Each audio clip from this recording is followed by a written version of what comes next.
কিভাবে ফাইবার কাজ করে এবং কেন আপনারা ফাইবার থেকে অর্ডার পান না, এই বিষয়গুলো নিয়ে আজকে আমরা আলোচনা করব।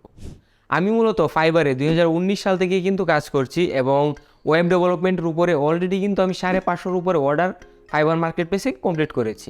আলহামদুলিল্লাহ, সেই বাস্তব অভিজ্ঞতা থেকে কিন্তু আমি জানি কিভাবে একটা গিগ র্যাঙ্ক করাতে হয়, কিভাবে একটা গিগ খুলতে হয় সম্পূর্ণ এসইও ফ্রেন্ডলিভাবে, কিভাবে যে কোনো অর্ডার ক্লোজ করতে হয় বা ডিল ক্লোজ করতে হয় এবং বায়ারদের সাথে কিভাবে আমরা কমিউনিকেশন করতে পারি একদম প্রফেশনালভাবে। আমি আমার সেই অভিজ্ঞতা থেকে আজকে আপনাদের সাথে কিছু জিনিস শেয়ার করার চেষ্টা করব। একটা ভিডিওতে কিন্তু মূলত সম্পূর্ণ বিষয়গুলো তুলে ধরা কখনোই সম্ভব নয়, তাই আমি আস্তে আস্তে একটা ভিডিওতে সম্পূর্ণ বিষয়গুলো আস্তে আস্তে তুলে ধরার চেষ্টা করব। তাই আজকে আমরা আলোচনা করব কিভাবে ফাইবার কাজ করে এবং কেন আপনি অর্ডার পান না বায়ারদের কাছ থেকে, সেই বিষয়গুলো নিয়ে। আপনি যদি একদম বিগিনার অথবা নতুন হয়ে থাকে তাহলে প্রথমে আপনাদেরকে বুঝতে হবে যে এই বিষয়গুলো কিভাবে কাজ করে, তারপর আপনারা আস্তে আস্তে নিজেরাই বুঝে যাবেন যে পরবর্তীতে আপনার কি করতে হবে। চলুন এখন মূল আলোচনায় আসা যাক। ফাইবারের বায়ার মানে কিন্তু একজন বায়ারই অথবা একজন ক্রেতা।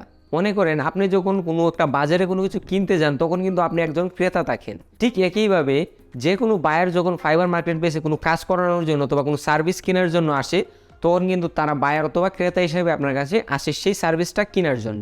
আপনি যেমন যে কোনো একটা নির্দিষ্ট জিনিস কোনো মার্কেটে খুঁজতে গেলে একটা নির্দিষ্ট জায়গায় অথবা একটা দোকানে যান সেটা কেনার জন্য, তেমনই কিন্তু বায়াররা তাদের যে নির্দিষ্ট সার্ভিসটা রয়েছে সেটা তাদের ক্যাটাগরিতে খোঁজার চেষ্টা করে অথবা সার্চ করে সেই সার্ভিসগুলো খোঁজার মাধ্যমে আপনার কাছে সেই বায়ারগুলো কাজের জন্য আসবেন। যে কোনো একটা প্রোডাক্ট কেনার সময় আপনারা যেরকম সেটা যাচাই বাছাই করেন, এটা কি আসলে অরিজিনাল কিনা, এটার ওয়ারেন্টি কীরকম, এটার প্যাকেজিং কীরকম, এটা আফটার সেল সার্ভিস কীরকম দেবে, অথবা এটাতে কী কোনো সুবিধা এক্সট্রা রয়েছে কিনা, সেই বিষয়গুলো যেরকম আপনারা দেখেন, তেমনই একজন বায়ার যখন আপনার গিগটাতে সার্চ করে আসবে তখন কিন্তু সে দেখার চেষ্টা করবে যে এটার ডেলিভারি ডিউরেশন কীরকম, এটার প্রাইস কীরকম, আপনার পূর্ববর্তী যে কাজগুলো রয়েছে অথবা যদি না থেকে থাকে তাহলে আপনার গিগটা কীভাবে সাজিয়েছেন, আপনার কথা বলার অথবা কনভারসেশন বা অথবা কমিউনিকেশন স্কিল কীরকম, এই সম্পূর্ণ বিষয়গুলো দেখে কিন্তু বায়ার আপনার কাছে আসবে। এবং সবচেয়ে মোস্ট ইম্পর্ট্যান্ট হলো আপনার যে গিগের প্রাইস অথবা যে প্যাকেজগুলো রয়েছে সেগুলো কি বায়ারের বাজেটের সাথে সামঞ্জস্যপূর্ণ কিনা, সেই বিষয়গুলো কিন্তু তারা খেয়াল রাখার চেষ্টা করে। সব কিছু যখন ঠিকঠাক থাকে তারপরও যদি আপনি কোনো দোকানে যাওয়ার পর জিজ্ঞাসা করেন যে এটার ওয়ারেন্টি কীরকম অথবা এটার অরিজিনাল কিনা, একটু বেশি আশ্বস্ত হওয়ার জন্য, ঠিক তেমনই কিন্তু বায়াররাও আপনার সব কিছু দেখার পর প্রাইস এবং গিগের অন্যান্য বিষয়গুলো দেখার পরও কিন্তু আপনাকে তারা ইনবক্স করবে বা মেসেজ করে জিজ্ঞাসা করবে আপনার সার্ভিস কীরকম, আপনি তাকে কী কী প্রোভাইড করবেন, কোন বাজেটের মধ্যে কোন কোন সার্ভিসগুলো প্রোভাইড করতে পারবেন এবং কতটুকু সময়ের মধ্যে আপনার কাজটা কমপ্লিট করতে পারবেন, এই সকল বিষয়গুলো কিন্তু বায়ার আপনাকে জিজ্ঞাসা করবে। তো এই পর্যন্ত যদি সব কিছু ঠিক থাকে তাহলে কিন্তু একজন বায়ার আপনার কাছ থেকে আপনার সার্ভিসটা কেনার জন্য 90% শিওর হয়ে যাবে।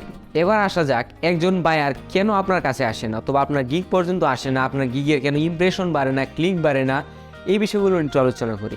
ধরা যাক আপনি যদি একটা শার্ট অথবা প্যান্ট কিনতে আপনি বাজারে যান অথবা মার্কেটে যান এবং সেখানে কিন্তু 500 বা 600 দোকান থাকে, আপনার একার পক্ষে কিন্তু সেই সমস্ত দোকানে যাওয়ার এবং সেইখানে দেখা কিন্তু সম্ভব নয়।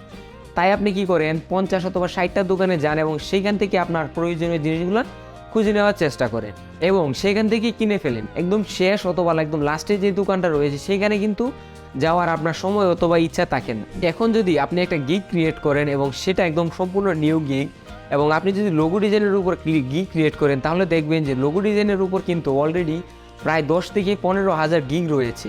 এবং আপনি নতুন অবস্থায় যখন একটা গিগ ক্রিয়েট করবেন তখন আপনার গিগটা কিন্তু সাধারণভাবেই 5 থেকে 7,000 যে গিগ রয়েছে তার পরবর্তীতে চলে যাবে। এখন আপনি ভাবেন যে একজন বায়ার কি 5,000 অথবা 7,000 গিগ পরে আপনার গিগটা দেখতে কখনোই যাবে? তারা কি করে, প্রথম পেজের যে গিগগুলো রয়েছে মূলত সেই গিগগুলোই কিন্তু তারা চেক করে এবং সেই বায়ার অথবা সেলারদের সাথেই কিন্তু তারা কমিউনিকেশন করে। কিছু কিছু বায়ার রয়েছে যারা কিন্তু 2 অথবা 3 নাম্বার পেজে গিয়েও আপনার যে গিগগুলো রয়েছে সেগুলো চেক করে, তো সেটা কিন্তু খুবই কম এবং খুবই নগণ্য।